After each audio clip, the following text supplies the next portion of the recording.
The story about the Green Bay Packers, it's about as warm and fuzzy as nonfiction can get. They were a small-town team right from the start.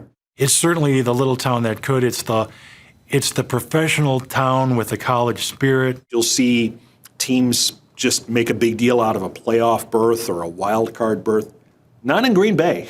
It's championships. It's the only surviving small-town professional sports team in America. You know, you play long enough, things aren't going to always go right for you. They faced one obstacle after another from the day they were born.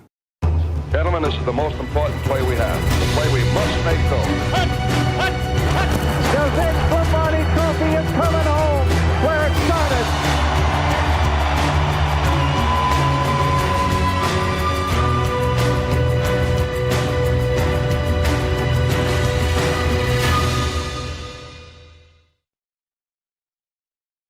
Anybody who would start a football team in a little city like this, the driving force behind its survival, is an amazing story. It's truly unique. There's no other story like it in sports, and so much of it is what Curly did. Lambeau had a dream, and he accomplished it. He manifested it. Curly Lambeau in his senior annual makes a comment about after athletics, he's going to conquer the world. Little does he know that through athletics, through football, he's actually going to conquer the world. In a day where the signature of big business is emblazoned across most NFL stadiums, the name of a man is the moniker of what may be the country's most famous football shrine, Lambeau. He was a real inspirational guy, and he demanded a lot, and we respect him, and he got a lot out of us. He had that charm that he could sell a person about joining the Packers team. He was a leader, obviously, not only starting the Packers, but to the longevity, to stay. He was a man, obviously, of great ambition. The key to his success as coach of the Packers was he was a great recruiter. He was a really good salesman, and it was his keen eye for talent and his persuasiveness, the way he talked to people and brought them in. The story of the Green Bay franchise is a spectacular sports drama.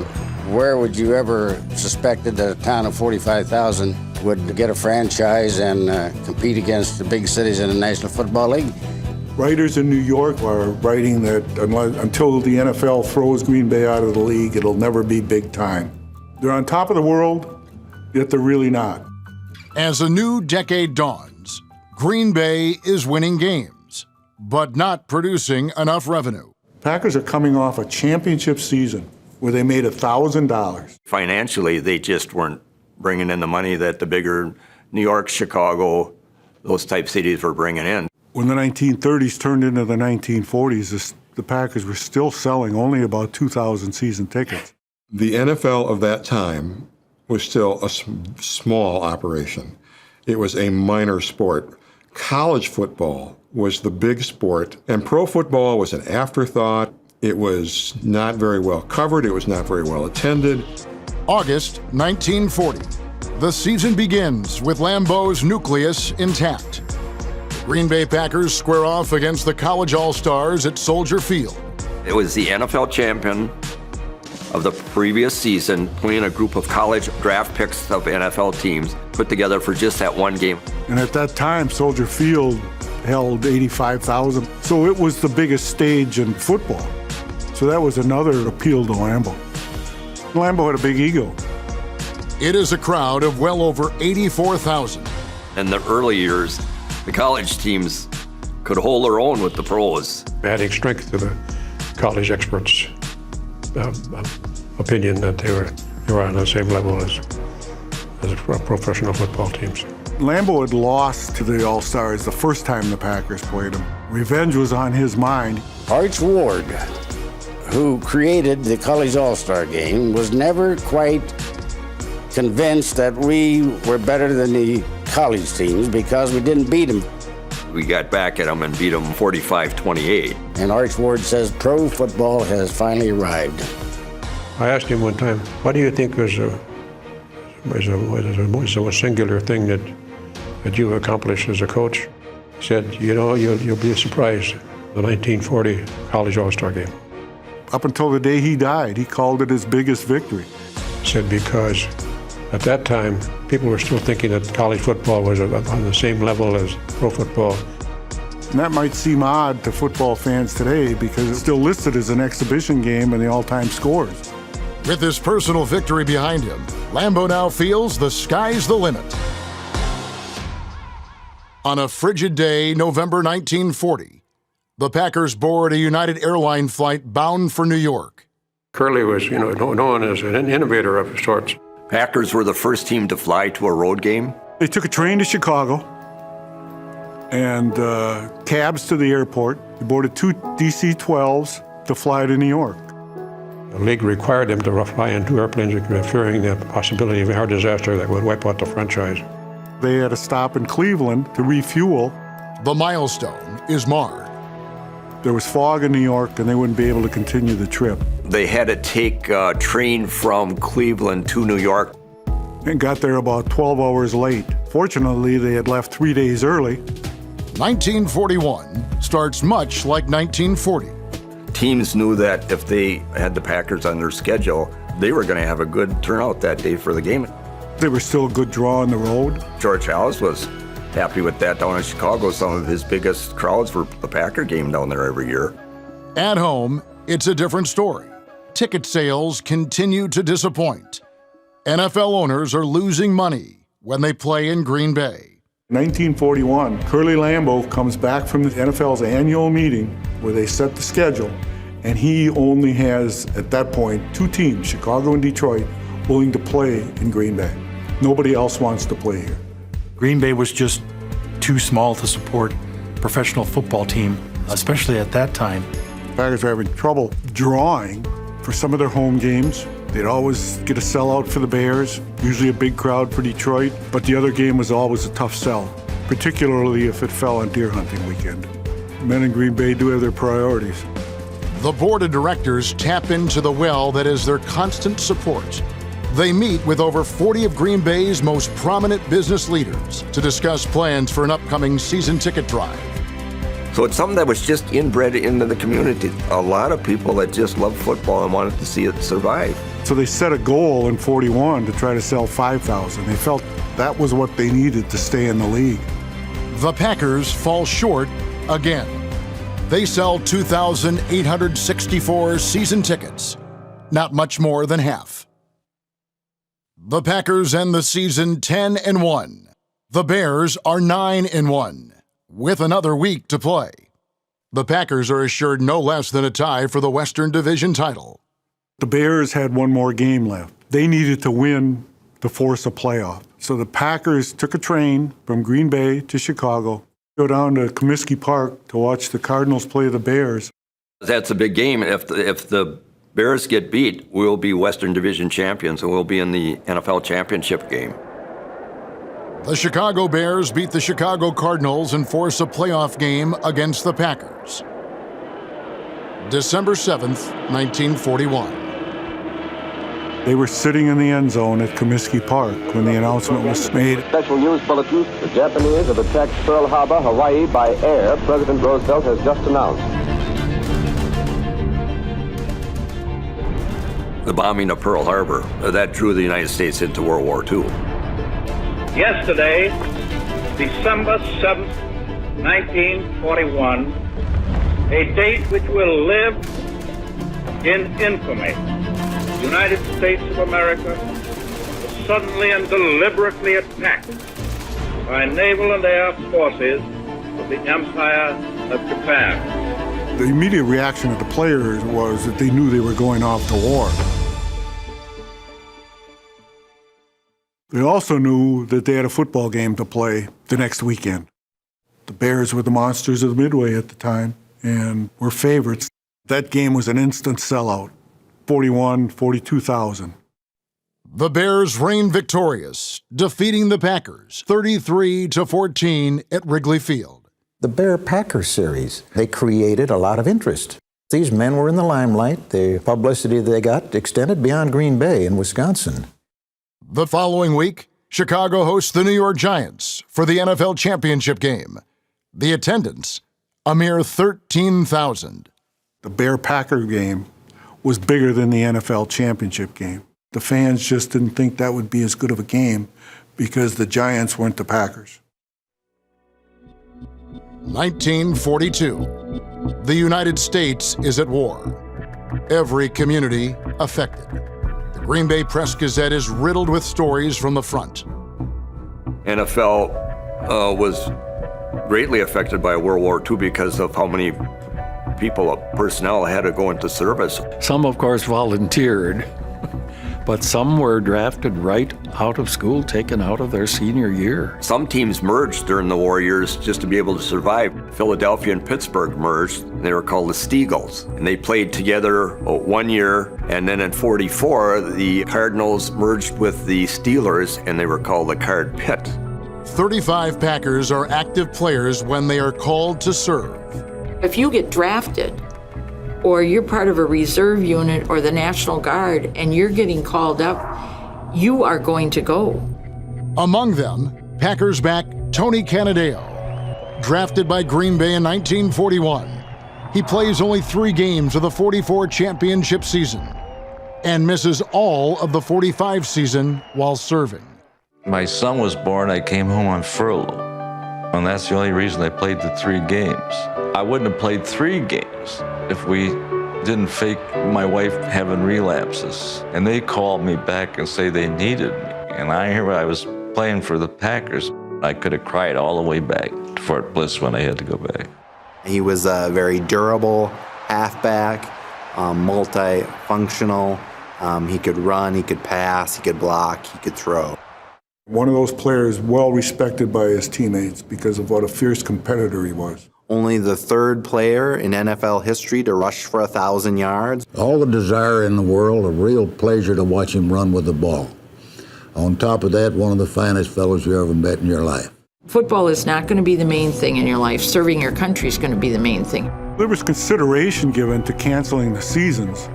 The league didn't, but they lost a lot of players. A lot of over-the-hill veterans were called back.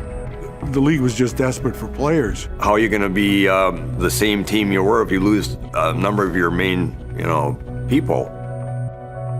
Howard Smiley Johnson, a guard in 1940 and 41, is a 2nd lieutenant with the 23rd Marines. Killed on active duty in Iwo Jima at the age of 28. He is the only Packers casualty of World War II. He dies a hero, the recipient of 2 Silver Stars. The guys that came back from that war, regardless of where it was in this country, knew they were the luckiest people in the world. They worked hard, but they also had learned how to party hard because they didn't know if they'd still be there the next day. They had seen the worst that humanity can offer. Their outlet was family, work, fun, and it was also the Green Bay Packers. Despite losing players to the war in a constantly changing landscape on the field, Don Hudson excels at his game. He was fast, but he didn't run full speed all the time. A defensive back play him close, and pretty soon he put it on and pass you by. My rookie year, I'll never forget getting ready for this guy called Don Hudson. Some runners, receivers, have strides that are harder to judge as far as pace goes. And he sort of ran skating along. And then he gave me a little extra speed, a little extra move. And while he was running in there for touchdown land, I started to jog to the bench because I knew I was going to end up right there.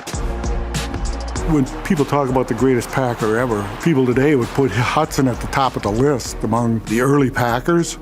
His best season, one of the 2 years that he won the MVP, he had 74 receptions for 1,211 yards and 17 touchdowns. 74 catches. The guy in 2nd place, Pop Ivy, had 27. He had 2 great passers before I came up throwing the ball to him, Arnie Herber and Cecil Isbell.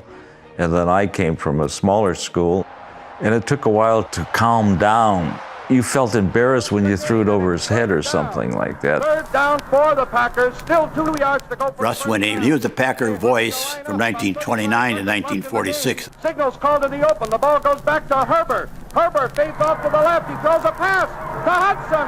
Hudson takes it in the end zone, it's complete for a touchdown, and the Packers win. I can remember Russ saying time and time again, ladies and gentlemen, I apologize. I know I keep saying this, but I don't know how Don Hudson caught that ball. How did he catch it? I was fast enough. I ran the sprints up on the track team in college. And I could catch the ball from the time I started in high school. The fundamentals seemed to come natural to me. There's a sports writer that called Don Hudson the Babe Ruth of football. That's a pretty high compliment. Big part of the Packers' success when they win championships in 1936, 39, and 44. He makes big plays, catches touchdown passes. He was a one-of-a-kind end. You could argue that he's perhaps one of the great players of NFL history. In 1941, Don Hudson is named the winner of the NFL's Most Valuable Player Award, which carries with it the Joe F. Carr Trophy. It is an honor repeated in 1942. When he was the most valuable player in the league, I wrote him a letter congratulating him, and he answered me. So I have a personal letter from Don Hudson. Thanks, Jack. Glad to hear that the boys at St. Norbert are behind me. That was a short letter.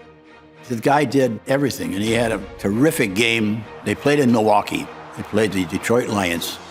The Packers, early in the second quarter of that game, they were down 7-0 at halftime. They were leading 41-7. They'd scored 41 unanswered points, and they went on to win the game 57-21. And Don Hudson, the great Don Hudson, caught 4 touchdown passes and kicked 5 extra points, among those 41 points in the second quarter. I talked to Gus DeRay, who was the head coach of the Lions after the game, and he said, "I'll give it to you in 3 words, too much, Hudson."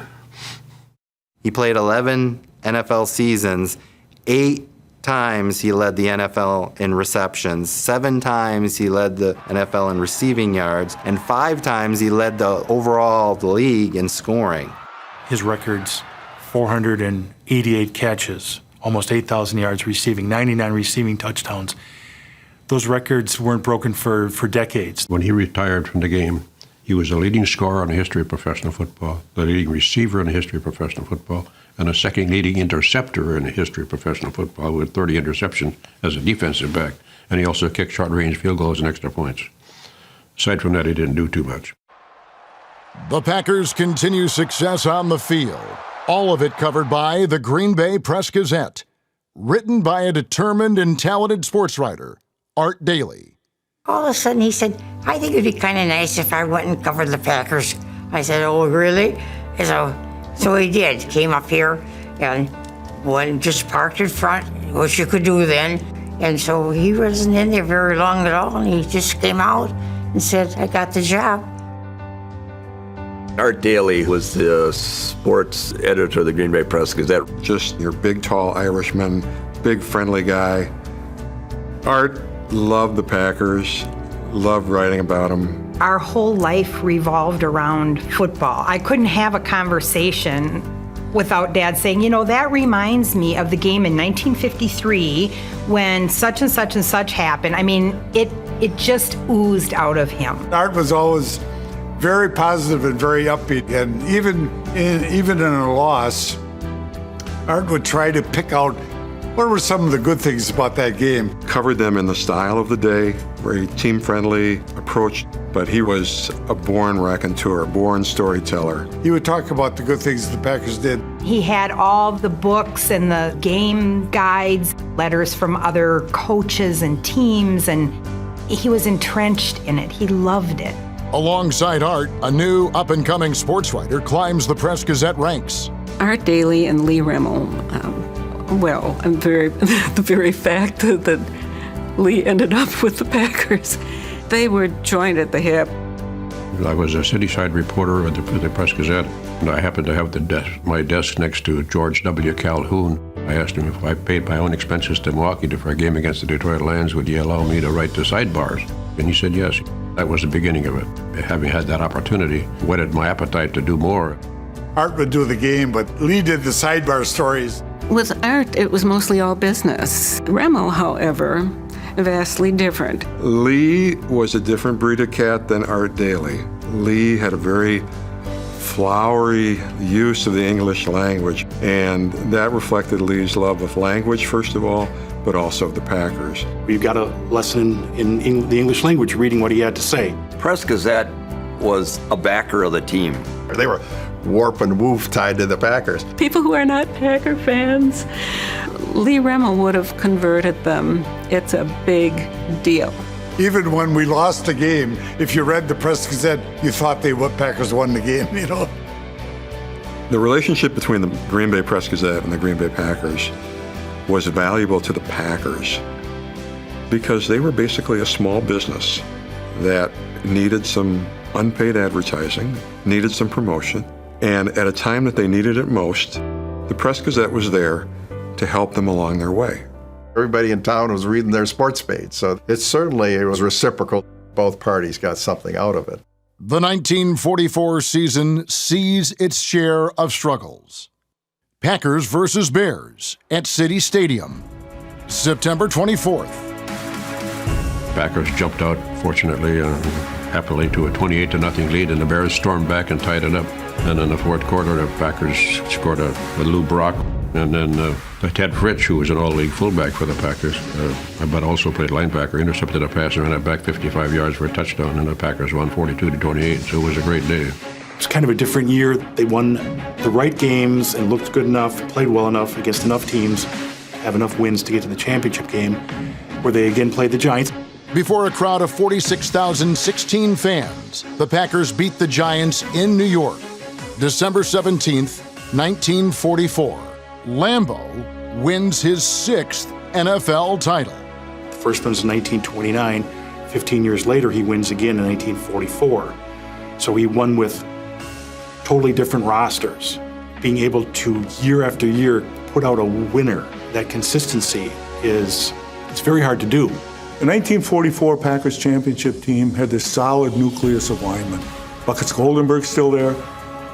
Charlie Brock's playing and in the prime of his career. Baby Ray was a giant for his time. 6'7", 250 to 270 pounds. Just a good, solid tackle. Real fine defensive football player. He was one of the first big men they had up at Green Bay. Came from Vanderbilt. They had some young backs. Ted Fritsch, Tony Canadeo. That was really a well-rounded team. One of Green Bay's advantages is that the players like playing here, which adds to the team chemistry. Packers aren't raising a lot of money. They're not drawing big crowds at home. So there had to be something that appealed to these players. One of the things was the charm of a small town. The gathering place was the Astor Hotel.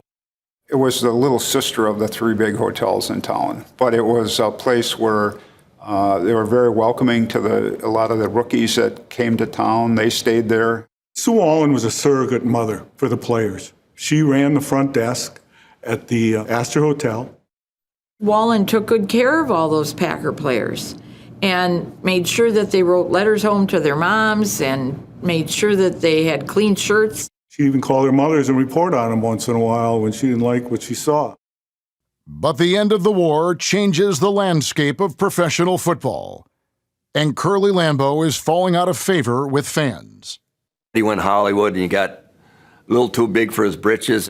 People are not exactly happy about him and some of his Hollywood-like ways. Lambeau spends most of the offseason in California, socializing with the Hollywood elite. He marries another woman from California who had been the ex-wife of a Hollywood producer. Hollywood gossip columnist Luella Parsons reports Lambeau has been secretly married for 4 months. This third marriage, Grace Nichols. She moves to Green Bay, doesn't stay happy very long. And so he had another short marriage. I don't know that Curly ever stopped womanizing. Some of those starlets that he hung with, it changed the direction that his life went. He's very flamboyant. He always drove a sporty, really nice car around, and he was a party man. Good looking, charismatic. He was always a well-groomed man. He wore gray flannels rather, and he wore black top coats and black overcoats, and he wore the Homburg hat. He was always alive and ready and smiling, and he had a way And everybody seemed to like him. A smooth-talking master salesman. Lee Remmel once told me he could charm the birds out of trees. And he was somewhat a little bit of a phony. He would have 3 different contracts, and when I asked for a raise, he would say to me, well, would you like more than Hudson or Hinkle? And he would show me their contracts. He would be very nice or very mean, and he would always work towards our sympathies. He's basically one of those people that everything that came out of his mouth was a lie. He was very persuasive, charming. The spending habits he had developed wasn't something the board of directors was happy about. Lambeau was spending money excessively on things other than football. 1946, Lambeau approaches the board of directors about a training facility. His thinking, years ahead of its time. Curly was extremely creative, and he was also very competitive. It really allowed him to be this forward-thinking. The housing shortage became a serious matter in the mid-40s. That was the impetus for buying Rockwood Lodge. They had some housing there, so he could get away for training camp. The board unanimously votes to purchase the Rockwood Lodge, 18 miles from Green Bay, along the Bay shoreline. Rockwood was like a European chateau, beautiful building. And they had apartments upstairs, they had cottages in the back for married players. A lot of the ball players couldn't find places to live, and they had places out there where they could stay, and they lived there, actually, right at the camp. And the only bad part about Rockwood Lodge is they had to haul dirt in there and make a new playing field. The city of Green Bay was not real happy with the situation. The Packers had been involved in the community so much. Business people downtown weren't seeing the players the way they did before. What's more important than the community was that the players during the first practice discovered there is no topsoil in Door County. I mean, there was some grass, but it was just barely covering up rocks underneath. It was a bad situation because there was no place to practice. The rocks kept coming up through. So I went to him. We all had to eat breakfast together. We had to stay together and everything else out there. I said, Curly, if we don't get off of this field out here, we're going to have some football players that are not going to be able to even run anymore. Rockwood Lodge isn't all bad. Many players found the living conditions ideal. As quoted by Green Bay Packers back Herman Stumpy Rory, it was beautiful. They built little homes outside the lodge, and the wives came up and stayed with the guys. Free meals, steak at night.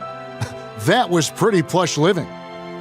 It was somewhat secluded, so the players would pretty much have to focus on football and only football.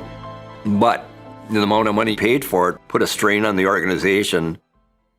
Along with the troubles of Rockwood Lodge and Curly's lifestyle coming into question, Lambeau is criticized for his outdated game strategy. The tide of 30 years of success is shifting. He learned the passing game from Newt Rockne at Notre Dame. You had the 4 players in the backfield, and all 4 of those players needed to be able to, at various times, be able to block, to fake. His backs in that Notre Dame box needed to be versatile, and they shared the load, passing, running, and punting. You get the snap from center, you'd have to turn and hand it to somebody or fake it to him. There was a whole different routine that you had to know. In 1947, Lambeau abandons his Notre Dame box offense and switches to a variation of the T formation. Most teams are running the T formation, and the Packers were one of the last 2 teams, along with Pittsburgh, to make the change. We started going 2 ways, which was a novelty for most of the Green Bay boys because the Rams and other teams, the Bears, were going 2 ways a few years before we did. Lambeau was really out of his element, running anything other than his box. Changes on the field coincide with changes off the field. A rift develops when Lambeau hires the former PR director for the NFL, George Strickler. Previously, he had been sports editor of the Chicago Tribune. He becomes the new Packer assistant GM and director of public relations. There was always a connection between the Tribune and Lambeau because of Arch Ward, who were contemporaries at Notre Dame, and Strickler had worked for Ward. George Calhoun, co-founder of the team, discovers he's been replaced when he rips the news story off the wire in the Green Bay Press-Gazette newsroom. He was there at the beginning. He was at that first organizational meeting, the second organizational meeting. For the next 30 years, George Whitney Calhoun wrote about the Packers. He really helped promote the Packers and really made them more than just this town team in Green Bay. It was about as bitter of a breakup as you could have. Two men who had accomplished so much together. He will not give Lambeau the satisfaction of firing him. Calhoun states in a letter to team president Lee Joannes, "Well, it's a rather drab way of ending 28 years of football service with the Packers. However, I have the personal satisfaction of knowing that I more than did my part in helping the Packers rise to national acclaim in the professional football world." George Whitney Calhoun resigns. Calhoun always said that he wanted to live long enough to pee on Lambeau's grave. There's people critical of how he coached or his strategy on the field. Several committees were appointed that included executive committee members and board directors that would run most facets of the franchise. A power struggle begins with Lambeau that haunts him the remainder of his tenure. Weekly meetings are called. Lambeau is mandated to attend. His public image is kind of faded a little bit in Green Bay. People are not exactly happy about him. At one of those weekly meetings, Lambeau efforts a flex of authority, instilling his own set of rules. He announces he's going to fine players for what he calls spiritless performance. He certainly wanted to control his players. He was really trying to force his changes. I mean, he had been used to always really kind of getting his way, and the team on the field had been declining. The decision follows a 17-7 loss to the Chicago Cardinals. He fines his players 50% of their salary. He had losing seasons in 48 and 49, and so that's certainly going to turn off the fan base. 1948. The Packers finished 3-9, their first losing season in 15 years. It was the only time they ever finished in the second division. The football fans in this section of the country, they've really been yelling bloody murder. 1949, the Packers lose their opener to the Bears. And Curley announces shortly after the game that he is stepping down as coach, and he was going to be an advisory coach for the remainder of the season. If Curley had continued at the rate he was going, who knows what would have happened. Lambeau plans to focus on his duties as vice president and general manager. The team is now coached by its assistants. And Lambeau probably still calling the shots from a press box. Almost 30 years that he was involved in football in Green Bay. He'd done everything. And I think that it just happened that he slowed down, lost interest. Maybe the challenge wasn't there anymore. The move raises eyebrows, but the board is preoccupied with an even more pressing issue. Another major financial crisis looms for the Packers and for the 3-year-old All-America Football Conference. November 1949. The All-America Football Conference started play in 1946 and survived for 4 seasons. These All-American Football Conference owners were pretty wealthy people, but even they were taking some big hits. The cost of doing business went up. You had to pay more for players. There was a bidding war for draft picks. Packers lost a couple of their number 1 draft choices to the other conference. They were looking at pretty significant deficit. It definitely was possible the team was going to go under. I had my secretary buzz me one day and said, 3 gentlemen outside would like to speak with you as soon as you might have time. And I asked her who they were. And said Mr. Lambeau and Mr. Fisher and Mr. Johnnet. Mr. Fisher was the president at that time. Mr. Johnnet was secretary-treasurer. I invited him in. I said, to what do I owe this honor? And Curley did the talking. And he said, well, he said, we're having a problem. We're in debt, and we've got to raise $50,000 fast, or we could be in a problem with the franchise. We want to know if you would head a campaign to get it. Close to 100 Packer backers gather for breakfast on November 14th at the Hotel Northland. It looked like the team could fold. They might not even be able to play their final 2 road games. So that was a crisis of major proportion. Those who have gathered devise a plan to hold an inter-squad game. The goal, raise $50,000. Business people in the community organized that inter-squad all-star game Thanksgiving Day of 1949 to help erase that debt and save the team. In spite of freezing, blustery weather, fans huddle on wooden benches. Temperature was about 15 that day, 11 o'clock in the morning. Snow-covered field, snow in the wooden bleachers at City Stadium, and they draw close to 15,000 fans. The Press-Gazette refers to it as having a carnival air. Football greats from 4 decades are honored. The game meaningless to their season, crucial to their future. That Thanksgiving Day game more than raised money. It created, helped to renew and rebuild enthusiasm. There's just that special connection between the Packers and the fans. I was there with my dad. I remember him talking to me about, we're going to go to the game on Thanksgiving. I was really looking forward to it. About $50,000 was raised with that game. That was a significant factor in the team surviving. Just 1 week following the money-raising inter-squad game, the board meets to discuss Lambeau's new contract. There was a meeting at the Brown County Courthouse on November 30th, 1949. There was a number of sports writers, media people, some radio announcers waiting outside, puffing on their cigarettes. And I was waiting for the results of that meeting. It was a long and acrimonious meeting. It lasted about 5 hours. They could hear shouting among the board members as they discussed Lambeau's contract. He was the Green Bay Packers, essentially, at that time.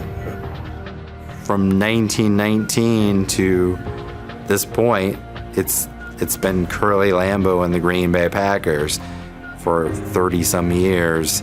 He's the face of the franchise. You wonder where the franchise is going to be headed. George Whitney Calhoun had been working behind the scenes to try to get the support of other board members to vote no on the contract extension and essentially fire Lambeau. There are 3 no votes. Dr. W.W. Kelly, Gerald Clifford, and co-founder George Calhoun. In the end, they voted to extend by an 18-3 vote. He came out and announced that he had been rehired as head coach, general manager, and vice president for 2 years. Rumors brew. The Packers were in financial difficulty, insolvency, and if you're ever going to pounce, that's the time to do it. You see, he had a pretty free hand with running the ball club. We went on accounting of what's going on with this football team.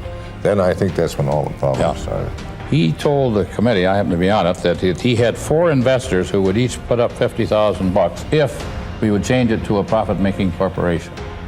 Curly Lambeau is making a move to take over the Green Bay Packers organization. There's been a lot written about Curly's role and whether he wanted to move the Packers, whether he wanted to take control of them, turn them into a private corporation. In a sense, Curly was entitled to it, except, of course, the fact that this had to be a community football team, and ownership had to stay in Green Bay. My dad and his group of people on the executive committee resisted Lambeau's attempts to take over the franchise. He was hoping to form a private corporation, and this was going to be a private stock sale. Curly was engaged in a power struggle. Not only was he fighting for his job, but also for the full authority he once had in ruling the franchise.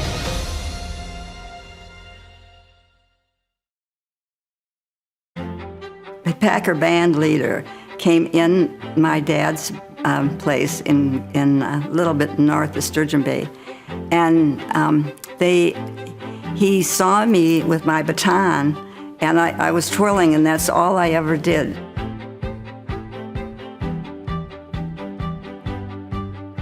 You know, Mary, he said, I think I'd like to see you out on the football field, and I said, ask my mother.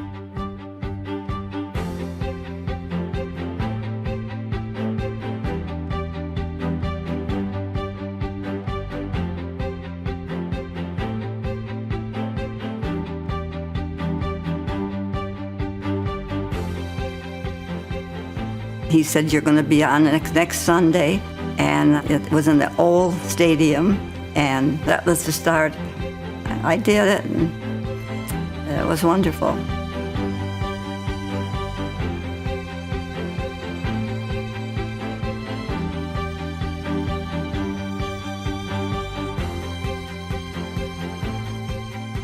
and they were all yelling, "That is Packer Golden Girl, Packer Golden Girl."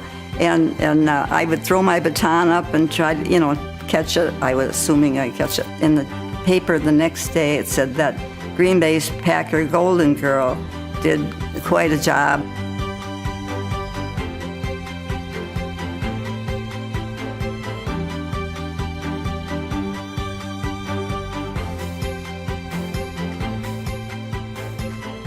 Go Pack Gold, go Pack Gold. Da da da da da da da da da. Then that was one of the routines too.